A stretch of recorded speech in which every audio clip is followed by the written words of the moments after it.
Hey, Bulls Nation. It's your girl, Queen Chill Mo, coming at you with episode number 2 of our 2018 Draft Target series for our Chicago Bulls. In last episode, we took a look at Mohamed Bamba and how he would fit with the Bulls. Now we're going to take a look at Michael Porter Jr. We're going to look over some of his strengths, some of his areas of improvement, along with how he would fit in the event he's drafted by our Chicago Bulls with the 7th pick in the draft. So taking a look at some of his vitals, 6'10" combo forward with the 7'8" wingspan. Let's get into his strengths and I'll get back on the horn. The SEC preseason co-player of the year who only played 2 minutes of opening night on May Day came up short. MPJ.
All right, y'all. Thanks for taking a look at the strengths and weaknesses of Michael Porter Jr. Now I'm going to discuss how I feel he would fit in the event he's drafted by our Chicago Bulls. So between a handful of college basketball games in which he played about 3 games and an injury history that includes a back surgery, Michael Porter Jr. could very well fall in this year's draft. He was projected to be a top 3 pick going into this year's college basketball season. However, after the injury, he could go anywhere between 4 and 10 and no one would be surprised. And that is due not because his skill set has deteriorated, but because of the back injury. And anybody who's been a big fan of the NBA, whether you're old enough to remember Larry Bird and how his career ended because of a back injury, or Larry Johnson and how his career definitely changed after he had back surgery, this is why a lot of people are concerned, a lot of NBA people are concerned, and are being very cautious in picking him, and will be very cautious in picking him, I should say. It was a foregone conclusion going into this season that he was a top 3 pick, but when you have a back surgery, all that goes out the window. And that's exactly why he's being featured in this series, because he could very well be available at the 7th pick for our Chicago Bulls. Now, as far as how he would have helped the Chicago Bulls, he's a versatile scorer. And after having a great rookie year this season for Lauri Markkanen, any player that you can add to him is a plus. I think he would definitely help Lauri in that regard, in that you would have a pretty good young combination of young big men, in that both can play multiple positions. Lauri can play center and power forward. Michael Porter Jr. can play power forward and small forward. But he's a phenomenal shooter, and in today's NBA game, you can never have too much shooting on the court to space the court, especially when you have a backcourt of players like Zach LaVine and Chris Dunn, who aren't as great as 3-point shooters. Those are the type of players you surround those kind of people with, because it opens up the floor for those guys to get to the basket. So adding another shooter to the roster, which Michael Porter Jr. is when healthy, would definitely benefit not only Lauri Markkanen, but our guards who cannot shoot that well from the outside. Because at some point, I mean, granted, you can play off those guys, but when they get the opportunity to penetrate and get inside that paint, have the option of kicking it out to Michael Porter Jr. or having the option to kick it out to Lauri Markkanen, that's always a good option for for any guard that's out there playing with them on the Bulls. So not only is he a great shooter, though, he can score in a variety of ways. He's a player who can score on and off the ball. He's whether it's coming off screens, catching shoot opportunities, or even himself pulling up off for 1 or 2 dribbles for that jumper. He has a variety of ways in which he can score. He also does have the ability, pre-injury, he had a nice first step. I haven't really got a chance to see him play, as most of us didn't, in his collegiate years or year. So I don't know if that first step's still there. But the thing for Michael Porter Jr. is going to be how he performs in pre-draft workouts or NBA draft workouts, to determine if he'll still be around for us to pick. And then I guess they'll be able to determine whether he still has that first step. But from the footage that I saw prior to the injury versus there wasn't really a lot of footage or examples to display of his quick first step, because I didn't really see a lot of that in any of the footage that I saw since coming back. So I don't know if that's still a big aspect of his game, but pre-injury he did have that ability to put the ball on the floor and get to the basket. He is a solid passer. He has pretty good court vision. Defensively, while it is an area that he definitely can't get that out right, but definitely needs to improve upon. Oh my goodness. He is a pretty good help defender, despite not necessarily being a great individual defender. He's not, patting the floor like a member of the Duke Blue Devils or anything like that when he's in his defensive stance, because that's something he definitely needs to work on.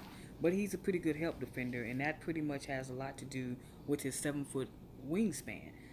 He uses his reach, his anticipation, athleticism, and of course his length to be a help defender.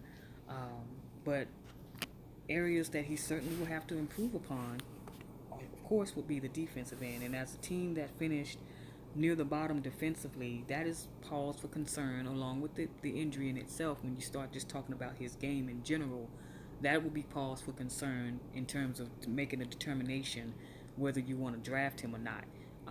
But then defense is something that you can work on. You either want to be better at it or you don't. And if you want to be better at it, you work on it.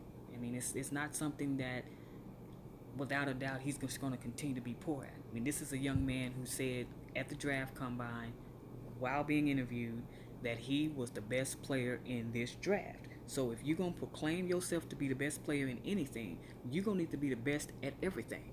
So I'm assuming that by him saying that, he's recognizing the strengths and weaknesses of his game in areas in which he's going to need to get better at, in order to make believers not only of us, like that he cares what we think, but definitely himself, by saying something like that. I mean, if you're going to be the best player in any draft, especially an NBA draft, I'm gonna need you to just not be just an offensive player. I'm gonna need you to be able to. I should be able to go to you in any situation, offensively, defensively, and defense is where he struggles individually. He can be pushed around on defense because he lacks physicality, and it does affect him. Even though he's a pretty good rebounder, it will affect him in the NBA in terms of getting rebounds. So those are some things he needs to work on. Some strengths. Not some strength. Well, getting stronger, I should say. But in terms of his fit with the Bulls, going back to that, we need quality wing players, and he possesses quality wing skills. He has size, he has length, he has shooting. While he does struggle defensively individually, as I've stated, he does have defensive components in his game that, with little work and a lot more effort, will no longer be an area for improvement for him. He's athletic and he's versatile. You get a player like Michael Porter Jr., you get to go with versatile lineups. He's capable of playing the 3 and the 4. So you can have a lineup sometimes where you can have Laurie at the 5, him at the 4, Denzel Valentine at 3, and then Dunn and Levine in the backcourt. Or you can, get Laurie at the 5, Portis at the 4, and him at small forward. But adding a player like Michael Porter Jr. will not only add to our scoring, but it will give us more talent on our roster. So with that being said, this will be the conclusion of this episode. I'll look forward to the next one. Good night. God bless.